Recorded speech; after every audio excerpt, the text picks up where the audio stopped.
મહત્વના સમાચાર સુરતથી આવી રહ્યા છે। અહીંના નાનપુર વિસ્તારમાં એક દીકરાએ પોતાના પિતા સાથે સંબંધોની તમામ હદ વટાવી નાનપુરા વિસ્તારમાં વંઠેલ પુત્રનું ચોંકાવનારું કારસ્તાન સામે આવ્યું। પિતાએ ભાડે આપેલું ઘર પરત જ્યારે માંગ્યું તો ઘર જ સળગાવી નાખ્યું।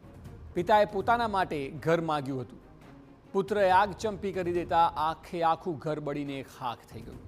આગ વધુ ન પ્રસરે તે માટે તાત્કાલિક આગ પર કાબુ મેળવાયો અને ઘરમાં રહેલો માલ સામાન સંપૂર્ણપણે આગમાં બળીને ખાખ થઈ ગયો। હવે પિતાએ પુત્ર વિરુદ્ધ પોલીસ મથકે ફરિયાદ નોંધાવી છે, કારણ કે આ પુત્રએ એવું કારસ્તાન કર્યું છે કે જે અકલ્પનીય છે।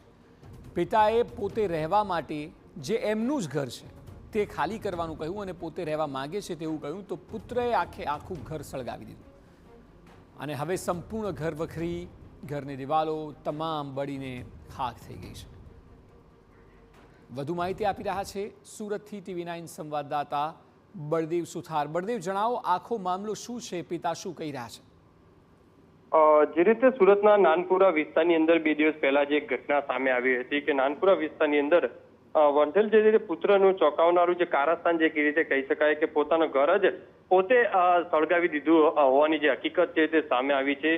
પિતાએ ભાડે આપેલું ઘર પોતાના માટે માંગતા પુત્રએ ઘરને જે છે આગ ચાપી દીધી હતી। સૌથી મહત્વની વસ્તુ એ છે કે પિતા અને પુત્ર વચ્ચેની જે રકઝક ચાલી રહી હતી ને તેને ધ્યાનમાં રાખીને પુત્રએ આવેશમાં આવી જોતાની અંદર આખું ઘર છે તે સળગાવી દીધું હતું અને અંદર જે પડેલા રોકડા રૂપિયા પણ જે સળગી ગયા હોવાની જે વાત સામે આવી રહી છે। અને આ મામલાની અંદર પિતાએ દ્વારા જે પુત્ર સામે અઠવા પોલીસ સ્ટેશનની અંદર જે ફરિયાદ નોંધાવતાની સાથે જ અઠવા પોલીસ સ્ટેશનની અંદર આ બાબતે જે ફરિયાદ નોંધવામાં આવી છે અને વધુ તપાસ છે તે હાથ ધરવામાં આવી છે।